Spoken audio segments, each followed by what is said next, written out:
নমস্কার, আমুদরিয়া নিউজে শিল্প সাধনা বিভাগে আমি কল্যাণময় এবং আমাদের সাথে আজকে এই মুহূর্তে আমাদের স্টুডিওতে আছেন বিশিষ্ট কবি, লেখক, শিক্ষক, পত্রিকা সম্পাদক শুভময় সরকার। নমস্কার। নমস্কার।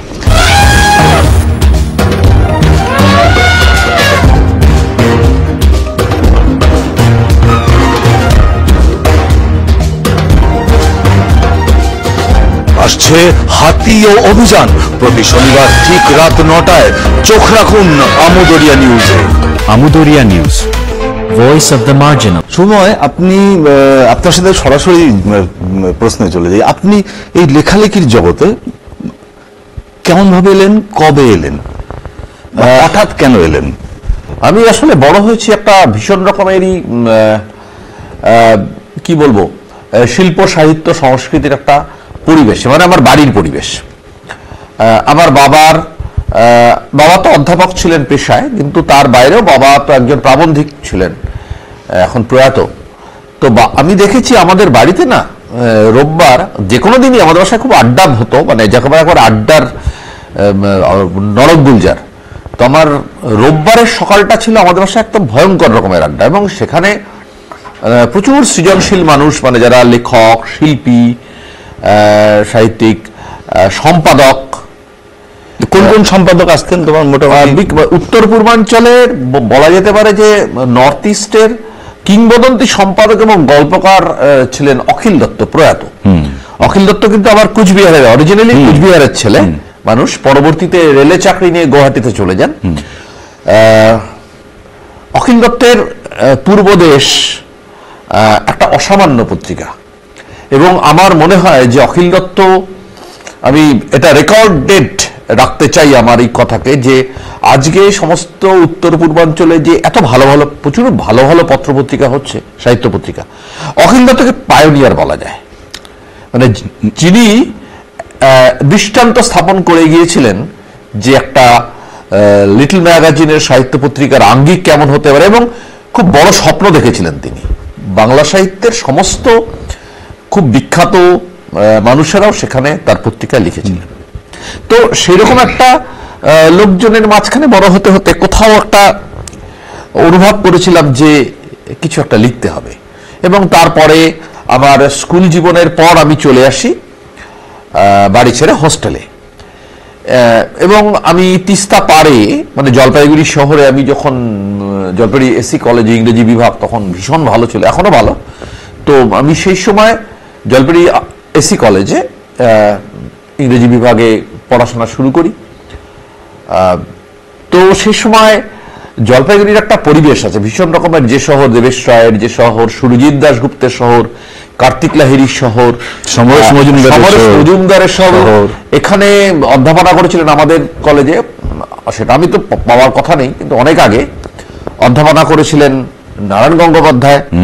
সুতরাং তেমন একটা ঘরানায় বড় হতে হতে, ওই বলে না, হঠাৎ যেদিন যুবক হলাম, মনে হলো যে লেখাটা তাহলে লিখতেই হয়। তার আগে যে টুকটাক লিখছিলাম না তা ঠিক নয়, মানে school magazine, college magazine, diary লেখা, ছোট ছোট অনুভূতিগুলোকে ডায়েরি রাখতে লিখে রাখা, তারপরে সরাসরি কবিতা দিয়ে শুরু।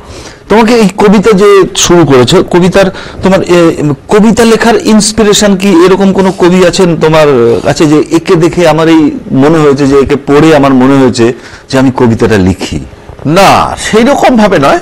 তবে আমার তো একটা কোথাও একটা বারবার যেখানে নতজানু হতে হয়, যার প্রভাব আমার জীবনে এবং আমার ভাবনায় ভীষণ রকমের আছে, তিনি রবীন্দ্রনাথ, আমাদের অনেকেরই রবীন্দ্রনাথ অবশ্যই। কিন্তু সেই অর্থে যে একজনকে দেখে আমি হঠাৎ লেখা শুরু করলাম, ব্যাপারটা এইরকম নয়। তবে জলপাইগুড়িতে না,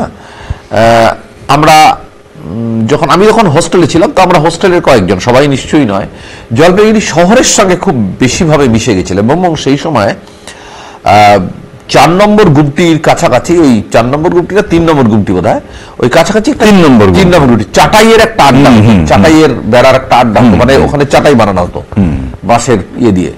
তো সেখানে জলপাইগুড়ির খুব বিখ্যাত আজকে তারা খুবই বিখ্যাত, সমস্ত লেখক সাহিত্যিকরা আড্ডা মারতেন, কবিরা, বিজয় দে, সমর রায় চৌধুরী, শ্যামল সিংহ, মারা গেছেন শ্যামল সিংহ।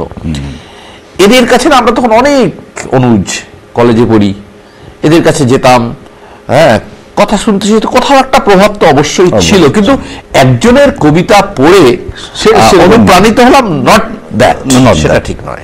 ঠিক।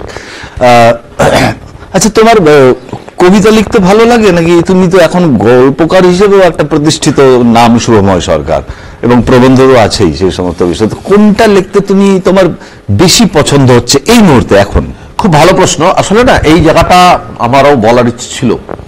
আমি না যদিও খুব সম্প্রতি চন্ডাল বুকসের বন্ধু প্রেমের কবিতা সিরিজ করছে আমার বন্ধু চন্ডাল বুকসের কর্ণধার কিশোর সাহা, তার কিছুটা বলা যায় যে আদেশেই, মানে এমন বন্ধুত্বের আদেশ ছিল, অনেকদিন পর আবার কবিতা সিরিজে প্রেমের কবিতা। এবং সেটা আমি একটু জানিয়ে রাখি, এটা আমার জানাতে খুব ভালো লাগবে যে সব কবিতাগুলো পড়ে এই প্রচ্ছদটা আমি বানিয়েছিলাম। আমি সেটাই বলতে যাচ্ছিলাম যে প্রচ্ছদ তো আপনি করেছিলেন, এবং অসামান্য প্রচ্ছদ। এ প্রসঙ্গে বলি যে আমি না 90-এর দশক পুরোটাই, 9-এর দশক পুরোটাই কবিতা লিখছি, 8-এর দশকের মাঝামাঝি থেকে। আমি 2000 সালের কাছাকাছি এসে না আমার মনে হলো যে কবিতাটা না আমার বোধহয় ভেতর থেকে আর আসছে না, বরং সেটা আমার অক্ষমতা। এবং মনে হলো যে বরং বলা ভালো যে গল্পে আমি অনেক বেশি স্বচ্ছন্দ, এবং মনে হলো নিজেকে অনেক বেশি সাবলীল। আমার ভাবনাগুলো অর্থাৎ আমার না, আপনি নিজেও লেখালেখি করেন এবং আপনার হাঁসের মাংস এবার খুব বিখ্যাত, তো একটা ব্যাপার বোঝা যায়, আপনি অনুভব করেন প্রত্যেকজন সৃজনশীল মানুষ না কোথাও জীবনের ছোট ছোট পরিসরগুলো খুঁজে পায়, এবং সেই পরিসরে কেউ ছবি আঁকেন, কেউ ফিল্ম বানান, কেউ নাটক করেন, কেউ কবিতা লেখেন, কেউ গল্প লেখেন। আমার মনে হলো সেই পরিসরে নিজেকে ওই কি বলবো, নিজের ভাবনাগুলোকে ছড়িয়ে দেবার, সেগুলোকে বিশ্লেষণ করার, সেগুলোর থেকে একটা উড়াল, টেক অফ যাকে বলার, সেই উড়ালের জন্য গল্পটাই বোধহয় আমার কাছে, গল্প উপন্যাসটা। না, তোমার শুভময়ের গল্প আমরা যখন পাঠ করি তখন কিন্তু সেই গল্পের মধ্যেও, এটা তো সর্বজন বিদিত যে বড় বড় যারা গদ্যকাররা আছেন, কথা সাহিত্যিকরা আছেন, তাদের গদ্যের মধ্যে কিন্তু কবিতা, হ্যাঁ কবিতা রয়েছে। প্রত্যেকেই একজন কবি, আসলে প্রত্যেকেই কবি, না হলে অত সুন্দর সুন্দর গদ্য লিখতে পারতেন না অনেকেই। এবং শুভময়ের লেখার মধ্যেও অনেক গল্পের মধ্যেও একটা কবিতা টাচ করে যায়, স্পর্শ করে যায়। অনেকে বলেন যে কবিতাই হচ্ছে একমাত্র আদি এবং সব থেকে শুদ্ধ শিল্প। একদমই তাই, আদি তো বটেই। এবং সেইতে যদি মনের ভেতরে না থাকে, কোনো লেখকের যদি হৃদয়ে না থাকে কবিতা, সে কোনো লেখাই লিখতে পারবে কখনোই না। সে কবিতা, সে চিত্রকরও হতে পারবে না, নাটককারও হতে পারবে, ফিল্ম মেকারও হতে পারবে না। ভীষণ ভীষণ দরকার, কেননা খুব একটা ছোট জায়গায় অনেক ভাব প্রকাশ করতে হয় কবিতার মধ্য দিয়ে, এটা তুমি জানো। আচ্ছা, তাহলে আমরা কিন্তু এটাও আমরা বুঝলাম, তাহলে তুমি তখন তোমার এখনকার যে জার্নিটা সেটা মূলত গদ্য ভিত্তিক, একদম একদম গদ্য ভিত্তিক, গল্প উপন্যাস আর প্রবন্ধ, কিছু অনুরোধে লিখতে হয়, সংকলন প্রকাশিত হয়, দৈনিকে লিখতে হয়, দৈনিকের সম্পাদকদের আহ্বানে লিখতে হয়, সেটা সবই ঠিক আছে। কিন্তু এবারে আমি তোমাকে যে জায়গাটা বলতে চাই যে তুমি এই লেখালেখি করতে করতে নিজে লিখছো, বিভিন্ন পত্রিকা ছাপা হচ্ছে, তারপর তুমি মল্লার ধরলে। তো মল্লার তো একটা আমাদের বাংলা এই লিটল ম্যাগাজিন জগতে একটা বিশিষ্ট নাম। অনেক নামের মধ্যে যদি 10টা 12টা 15টা 20টা নামের মধ্যেও যদি আমি ধরি, তার মধ্যে মল্লার একটা থাকবে, চলেই আসে, আসবেই। এত ভালো ভালো তার সংখ্যা হয়। মানে আসলে না, আপনি বলছেন একদমই ঠিক। মানে এইভাবে বলতেই পারি আমরা, মানে ডিমান্ডটা করতেই পারি যে প্রথম দিকে নামগুলোর মধ্যে চলে আসবে, কারণ একদম স্বীকৃত হবে। পশ্চিমবঙ্গ বাংলা একাডেমি 2008-এ মল্লারকে সেরা লিটল ম্যাগাজিনের সম্মান প্রদান। এছাড়া ওপার বাংলা, বিভিন্ন ইউনিভার্সিটি ওপার বাংলা চিহ্ন পুরস্কার এবং বিভিন্ন জায়গায় মল্লার পুরস্কার। সুতরাং বলা যায় বহু ভালো ভালো পত্রিকার সঙ্গে মল্লারের নামটা অবশ্যই উচ্চারিত হবে, এবং তার যে কন্টেন্ট এবং তার মেরিট, শুধু কন্টেন্ট হলে কন্টেন্টের মেরিটও একটা, এবং আঙ্গিক তার একটা টোটাল সাজানো অসাধারণ, অনন্য। এই মল্লার তুমি হঠাৎ করে মনে করলে কেন যে তুমি মল্লার পত্রিকা, মল্লার নামে কোনো একটা পত্রিকা তুমি সম্পাদনা করতে থাকবে? এই প্রসঙ্গে আমি একটা কথা বলি, অনেকদিন আগে, সেটা আমি আমার বাবার সাথে একটু শেয়ার করে নিচ্ছি এই জন্য যে তুমি তোমার কথাটা বলতে অনেক সুবিধা হবে। সেটা হচ্ছে যে আমি সল্ট লেকে পূর্ণেন্দু পত্রী তখন থাকতেন, আমার বাবা পূর্ণেন্দু পত্রীর খুব বন্ধুই ছিলেন আর কি। তো আমার বাবা পূর্ণেন্দু পত্রীর বাড়িতে একদিন নিয়ে গেলেন আমাকে। তো নিয়ে যাওয়ার পর যা হয়, আমাদের রাতে তখন ছোট, ক্লাস 8 কি 7, 9 পড়ি, আমার হাতে একটা ডায়েরি থাকতো সবসময়। বড়দের কাছাকাছি গেলে পরে বাবা নিয়ে যেতেন, তখন তার কিছু লিখে দিতেন, এরকম একটা ছিল আমার সেই একটা ডায়েরি, এখনো আছে সেটা আমার। সত্যজিৎ রায় থেকে শুরু করে সকলেরই আছে। তার সত্যজিৎ রায় চিঠিও তো আপনার কাছে আছে? চিঠিও আছে, হ্যাঁ। সেটি নিয়ে তো একটা প্রবন্ধ প্রকাশিত হয়েছিল। তো যাই হোক, তখন আমি কথা প্রসঙ্গে আমি পূর্ণেন্দু পত্রী মহাশয়কে আমি বলেছিলাম যে আমি একটা পত্রিকা বের করতে চাই, এবং নামও ঠিক করে পেয়েছিলাম, ক্লাস 8-এ, বাক প্রতিমা। আচ্ছা। তো লিখে তখন আমাকে বললো যে, বাবাকে বললো যে তুমি একটু বসো, আমি একটু ওর ডায়েরিটা নিয়ে ওপর থেকে আসি। ওনার বাড়িতে বসার জায়গাটা হচ্ছে একদম নিচে, কোনো চেয়ার টেবিল নেই, কিন্তু মানে একদম মজলিসি, একদম নিচে বসতে হবে, কোনো চেয়ার টেবিল নেই, তাকিয়া আছে, তাকিয়া হেলার দিয়ে তুমি যা কিছু করো। কিন্তু ওপরের ঘরে, একটা ছোট ঘরে, তিনি লেখার ঘর ছিল, তার সবকিছু লিখতেন। আমার ডায়েরিটা নিয়ে উপরে চলে গেলেন উনি। ফিরে এসে আমাকে যেটা দিলেন, আমি যেটা দেখলাম যে বৃহৎ যুদ্ধের সম্মুখীন হতে গেলে একটা বৃহত্তর অজ্ঞাতবাস দরকার। আচ্ছা, আরেকবার বলুন। বাহ, বড় সুন্দর কথা। বৃহৎ যুদ্ধের সম্মুখীন হতে গেলে একটা বৃহত্তর অজ্ঞাতবাসের দরকার। সেই অজ্ঞাতবাসটা তোমার এখনো হয়নি। না, তুমি অজ্ঞাতবাসে যাও, তারপরে পত্রিকায় ফেরো। এই কথা লিখে দিয়েছেন। তোমার ক্ষেত্রেও কি এই বিষয়টা হয়েছে যে অনেক দিন পরে, অনেক লেখালেখির পরে, অনেক পত্রিকার সাথে যোগাযোগ হওয়ার পরে তুমি মল্লার ধরলে? অবশ্যই। মানে আমি অজ্ঞাতবাসটা প্রতীকী হিসেবে ধরছি, যে জনজীবন থেকে সরে যাওয়া না। আসলে না, আমি ওই বললাম যে, শুরুতেই বলছিলাম যে অখিল দত্ত পত্রিকা করতেন, আমার বাবা তার শিক্ষক ছিলেন, স্যারের কাছে দেখাতে আসা এই জায়গাটা ঠিক আছে কিনা।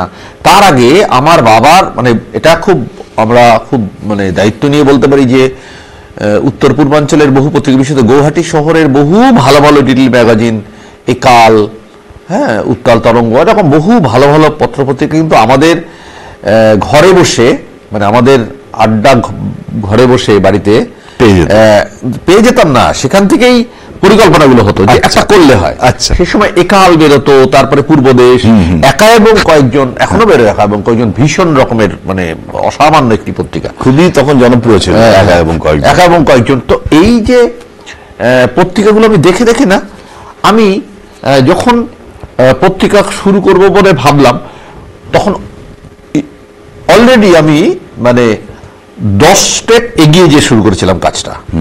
তার পরবর্তী ফেজটা আমার হচ্ছে জলপাইগুড়ি শহর, যার একটা সাংস্কৃতিক ঐতিহ্য আছে।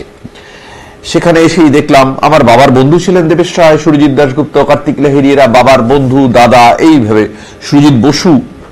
তো এদের শহরে যখন এলাম, আমার পরবর্তী আমার বন্ধু গৌতম গুহ রায় তখন দোতনা করছে, এরকম নানান রকম পত্রপত্রিকা, পাগলা ঘোড়া, যুদ্ধযাত্রা, ক্রুসেড, এই সমস্ত পত্রপত্রিকাগুলো জলপাইগুড়ি তখন বেরোচ্ছে। আমি প্রত্যেকটার সঙ্গে, বিশেষত দোতনার সঙ্গে যুক্ত ছিলাম, অন্যান্য পত্রপত্রিকাগুলোর সঙ্গে জড়িত হয়ে গেছিলাম। ফলে তখন অরুণেশ ঘোষ করছেন জিরাফ, উমেশদা করছেন জিরাফ, তমসুক বিহার থেকে হয়, আলিপুরদুয়ার থেকে প্রচুর পত্রপত্রিকা।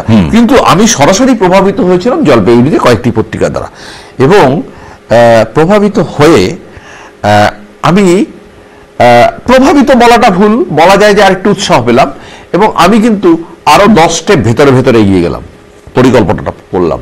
তারপরে উত্তরবঙ্গ ইউনিভার্সিটি, মানে উত্তরবঙ্গ বিশ্ববিদ্যালয়, নর্থবঙ্গ ইউনিভার্সিটি ক্যাম্পাস, সেখানে আমরা না প্যারাসাইট নামে একটা ওয়াল ম্যাগাজিন সেন্ট্রাল ক্যান্টিনে করা শুরু করলাম। যারা লেখালেখি করে, সবার সঙ্গে বালুরঘাটের অচ্যুত, কলকাতার অমুক, জলপাইগুড়ি, কুচবিহারের বন্ধুরা, এই সবাই মিলে আমরা প্যারাসাইট নামে একটা করলাম।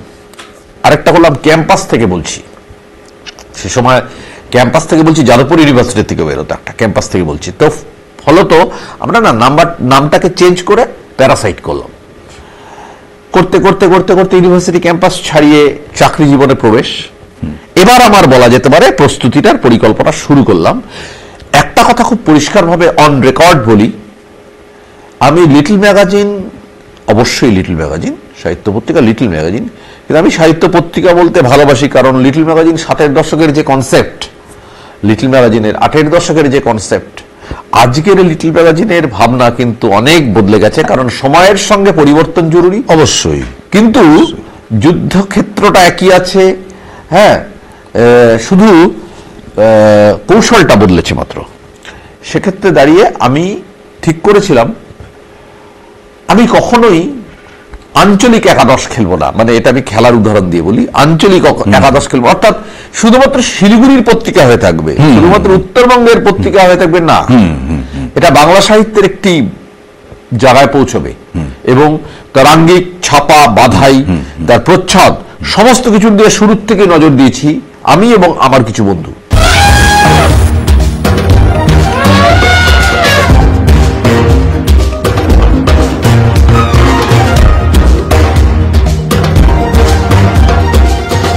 আসছে হাতি ও অভিযান, প্রতি শনিবার ঠিক রাত 9টায়। চোখ রাখুন আমুদরিয়া নিউজে। Amudoria News, voice of the marginal.